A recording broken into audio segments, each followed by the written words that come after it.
Hello नमस्कार। आप सभी बच्चों के लिए आज मैं जो पेपर लेकर आया हूँ यह है आपका संस्कृत विषय का। इसमें कि आपको सभी बच्चों को 4 सेट बताऊंगा, त्रैमासिक परीक्षा के लिए है और आपको इसमें से क्वेश्चन 100% देखने को मिल सकते हैं दोस्तों। आइए स्टार्ट कर लेते हैं। और एक बात मैं आप सभी को बता दूं, 4 4 सेट जो संस्कृत विषय के मैं बता रहा हूं, इसी तरीके से आपको 6 सब्जेक्ट के 4 4 सेट त्रैमासिक परीक्षा के लिए बताऊंगा। यानी कि आप सब की हेल्प हो जाएगी। और इसी तरीके से अर्धवार्षिक और वार्षिक परीक्षा की तैयारी के लिए आप सभी बच्चे हमारे साथ जुड़ जाइए और ऐप को डाउनलोड कर लीजिएगा। ऐप की लिंक डिस्क्रिप्शन में दे दी है। और दोस्तों चैनल को सब्सक्राइब करके रखना। आइए संस्कृत विषय का ये पूरा पेपर स्टार्ट करते हैं और आपको सभी को याद करके जाना है ताकि आपकी परीक्षा में अच्छे नंबर आप सभी बच्चों को मिले। और जितने भी क्वेश्चन यहाँ पर मैं बताऊँगा इन सभी को आप नोट कर लीजिएगा अपनी कॉपी में और याद करना। ये रहा आपका पहला क्वेश्चन। उचितम विकल्पम चित्वा लिखत, यानी कि उचित विकल्प चुनकर लिखिएगा। रामस्य इत्यस्मिन् पदे का विभक्ति अस्ति। तो दोस्तों आप सभी ने अकारांत पुल्लिंग शब्द सीखा है, राम की विभक्ति। उसमें रामस्य जो शब्द आता है, इसमें आपसे पूछा है कि इसमें कौन सी विभक्ति है। तो रामः रामम रामेण रामाय रामात रामस्य रामे हे रामः, ऐसे बनता है। तो जो रामस्य होता है दोस्तों, इसमें हमारी षष्ठी विभक्ति हो जाएगी। यानी कि आपको ऑप्शन में षष्ठी लिखना है। ठीक है, रामस्य षष्ठी विभक्ति। अगला क्वेश्चन देखिएगा। फलानी इत्यस्मिन् पदे वचनम अस्ति। वचनम किम, फलानी में आपको वचन बताना है। फलम फले फलानी, यानी कि आपका एक वचन, द्विवचन और बहुवचन। तो आपका इसमें बहुवचन होगा क्योंकि फलम जो शब्द है ये एक वचन का है और उसके बाद में फले जो शब्द है द्विवचन का है और उसके बाद में फलानी जो शब्द है ये बहुवचन का है। दोस्तों फलम फले फलानी ये प्रथमा और द्वितीय दोनों विभक्ति में सेम बनता है। नपुंसक लिंग का शब्द है आप लोगों का ये। अब आगे बढ़ते हैं। राजानः, ये राजा की विभक्ति के बारे में आया है। राजानः इत्यस्य रूपस्य मूल शब्दम किम, यानी कि राजान का मूल शब्द आपको इसमें बताना है। राजान जो शब्द है इसमें आपको करेक्ट आंसर लिखना रहेगा और वो हो जाएगा राजन। ये मूल शब्द है। अगला देखिएगा। द्वितीय विभक्ते रूपम किम, यानी द्वितीय विभक्ति का रूप कौन सा हो जाएगा। तो यहाँ पर लताम जो दिया हुआ है ये द्वितीय विभक्ति का रूप आपका बन जाएगा। तो सभी बच्चे लताम में द्वितीय विभक्ति याद रखेंगे। इसके बाद में नेक्स्ट क्वेश्चन देखिएगा। ये रहा आपका अगला क्वेश्चन। विद्या माता इव रक्षति इत्यस्मिन् वाक्ये अव्यय पदम अस्ति, यानी कि इसमें आपका अव्यय पद बताना है। विद्या माता इव रक्षति में अव्यय पद होगा। साथियों प्यारे बच्चों, अव्यय ऐसे शब्द होते हैं जिसमें कोई परिवर्तन नहीं होता है। तो यहाँ पर जो इव शब्द लिखा हुआ है ये आपका अव्यय पद हो जाएगा। अधोलिखितेषु अव्ययम नास्ति, यानी इनमें से कौन सा अव्यय नहीं है। ये पता जो शब्द लिखा हुआ है ये अव्यय शब्द नहीं है। यदा भी अव्यय है, कदा और तदा ये भी अव्यय शब्द है। पता जो लिखा हुआ है ये आपका अव्यय शब्द नहीं होगा। अब रिक्त स्थानों की पूर्ति कीजिए वाला क्वेश्चन देखेंगे ध्यान से।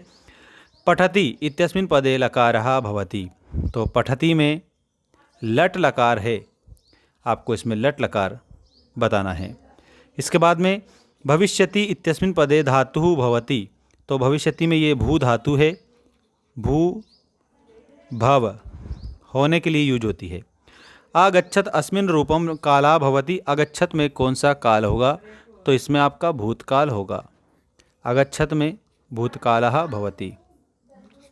पिबन्ति इत्यस्मिन् पदे वचनम अस्ति। तो पिब धातु है और इसका बहुवचन है आपका तीतः अन्ति, यानी बहुवचन है। प्राचार्य इत्यस्मिन् शब्दे उपसर्ग भवति। प्राचार्य में प्रा उपसर्ग है बिना आ की मात्रा वाला। तो ये प्रा प्लस आचार्य ऐसे आप याद रख सकते हैं। तो प्रा ये उपसर्ग लगा हुआ है तो आप सभी बच्चों को इसमें उपसर्ग बताना है। प्रा उपसर्ग है। ठीक है। निर्धनः इत्यस्मिन् पदे उपसर्ग भवति। निर उपसर्ग है। निर्धन में आपका निर उपसर्ग हो जाएगा। ठीक है, निर्धन में निर उपसर्ग है। इसके बाद में देखिएगा आपका नेक्स्ट जो क्वेश्चन है आपकी स्क्रीन के सामने आ चुका है दोस्तों। इसमें ध्यान रखिएगा। शुद्ध वाक्यम समक्षम आम और अशुद्ध वाक्यम समक्षम ना इति लिखत। विद्या प्लस आलिया इत्यस्मिन् पदे दीर्घ संधि भविष्यति। तो इसमें आपको सत्य लिखना है क्योंकि दीर्घ स्वर संधि है इसमें। जगदीश इत्यस्मिन् पदे स्वर संधि अस्ति। तो जगत प्लस ईश जगदीश व्यंजन संधि है। तो इसमें आपको असत्य लिखना है, यानी कि पहले में तो आम लिखना है, संस्कृत की बात चल रही इसलिए, और दूसरे में ना लिखना है। सज्जनः इत्यस्य संधि विच्छेदः सत् प्लस जनः भवति। इसमें आपको आम लिखना है। नेक्स्ट देखिएगा, पंचवटी पदे अव्ययभाव समासः अस्ति। तो पंचवटी में अव्ययभाव समास है क्या? नहीं है। तो पंचवटी में हमारा पंचानाम वटानाम समाहार बनता है, 5 वटों का समूह द्विगु समास है, इसमें अव्ययभावी समास दे रखा है जो कि गलत है, अव्ययभाव नहीं है। कौन सा है? द्विगु समास है। पीताम्बर इत्यस्मिन् पदे बहुव्रीहि समासः भवति ही, यानी पीताम्बर में पीतम अम्बरम यस्य सः पीताम्बरः, ये सही बात है, आम इसमें लिखेंगे। द्वंद्व समासस्य उदाहरणम रामकृष्णो इति अस्ति, इसमें भी आपको आम लिखना है क्योंकि द्वंद्व समास दोनों पद प्रधान होते हैं, वहाँ पर हमारा द्वंद्व समास होता है। This is very correct answer. अब हम बढ़ते हैं आगे और देखिएगा यहाँ पर युग मेलनम कुरुत में आदाय, आद प्लस दा प्लस ल्यप, आ प्लस दा प्लस ल्यप, इस तरीके से प्रत्यय है इसका। तो आदाय में ल्यप प्रत्यय बनेगा। हसी तुम, हस धातु है और तुमुन प्रत्यय है, तो हस धातु है और तुमुन प्रत्यय है, तो आपको इसमें हसी तुम में तुमुन प्रत्यय बताना है। गतवान, गम प्लस कतवतु, गम प्लस कतवतु, तो गतवान बन जाएगा। तवान तवती कतवतु प्रत्यय, यानी कि आपको ऑप्शन नंबर फर्स्ट से मिलाना है। अत्र जीवितम कीदृशम जातम, चैप्टर फर्स्ट है सूचि पर्यावरण का। अत्र जीवितम दुर्वहम जातम प्रकृतिरेव शरणम सूचि पर्यावरणम, यानी कि दुर्वहम इसमें आएगा। मनुष्याणाम महान रिपुः, आलस्यम ही मनुष्याणाम शरीरस्थो महान रिपुः, आलस्यम इसमें करेंगे।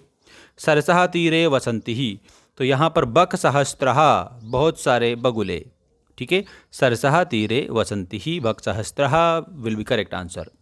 अब इसके बाद में अगला क्वेश्चन देखते हैं। अब ये जोड़ी आप लिख के याद करना। एक पदेन उत्तरम लिखत, यानी कि एक पद में उत्तर लिखिए। चतुरकाकः इत्यनयो पदयो विशेषणम अस्ति, संज्ञात व सर्वनाम शब्दों की विशेषता बताने वाले शब्दों को हम विशेषण कहते हैं। तो यहाँ पर चतुर जो शब्द है ये हमारा एडजेक्टिव है, तो एडजेक्टिव को ही विशेषण कहते हैं हिंदी में, संस्कृत में, इसमें आपको चतुरः लिखना रहेगा। नेक्स्ट देखिएगा, मधुराणी गीतानि इत्यनयो पदयो विशेष्य पदम अस्ति, इसमें विशेष्य पूछा है तो गीतानि आपको विशेष्य बताना है, मधुर तो विशेषण हो जाएगा और गीतानि विशेष्य हो जाएगा। वनम इति पर्याय अस्ति, वनम पदस्य पर्याय अस्ति, वनम का काननम लिखेंगे। जम्बू कहा वाला पार्ट आता है ना, बुद्धिमती वाला, ठीक है, बुद्धिर्बलवती सदा वाले में से आया हुआ है ये। अगला देखिएगा, पुत्रः इत्यस्य पदस्य पर्याय पदम अस्ति, पुत्र का सुतः पर्याय पद हो जाएगा, सुतः आप इसमें लिखेंगे। दूषितम इत्यस्य विलोम पदम शुद्धम भवति ही, यानी कि शुद्धम आपका इसमें लिखना है, सभी बच्चों को शुद्धम करेक्ट करना है।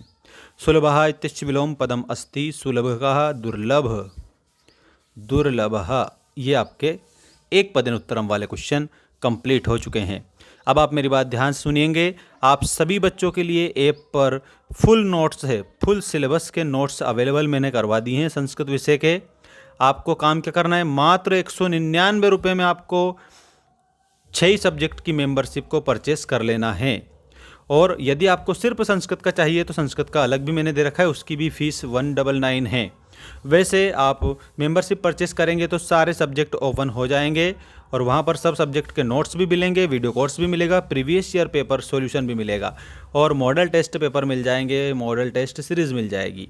तो इसके लिए आपको ऐप को डाउनलोड करना है, मेंस एजुकेशन ऐप, जिसकी लिंक मैंने डिस्क्रिप्शन में डाल दी है। और वैसे भी मैं आपके लिए नाम लिख देता हूँ, स्पेलिंग MAINS, मेंस एजुकेशन, ये आपको गूगल प्ले स्टोर पर मिल जाएगा और आपको डाउनलोड करना है। सभी बच्चों को वार्षिक परीक्षा तक आप सभी के लिए उस पर स्टडी मटेरियल आते रहेंगे और आप लोगों को 75 में से 75 नंबर भी आ सकते हैं यदि आपने अच्छे से मेहनत करी है तो। संस्कृत में ऐसा ही रहता है, 75 में से 75 भी बहुत सारे लोगों को आ जाते हैं। मैथ्स भी ऐसा रहता है जिसमें 75 में 75 आ जाते हैं। तो इसके लिए आप अच्छे से मेहनत करेंगे और ऐप को डाउनलोड करके अध्ययन कर सकते हैं ताकि आप लोग सभी बच्चे अपने परीक्षा में धमाल मचा दो। अब बढ़ते हैं आगे। नेक्स्ट वीडियो में आप लोगों को मैं बताऊंगा मोस्ट इंपॉर्टेंट क्वेश्चन के 4 सेट पेपर।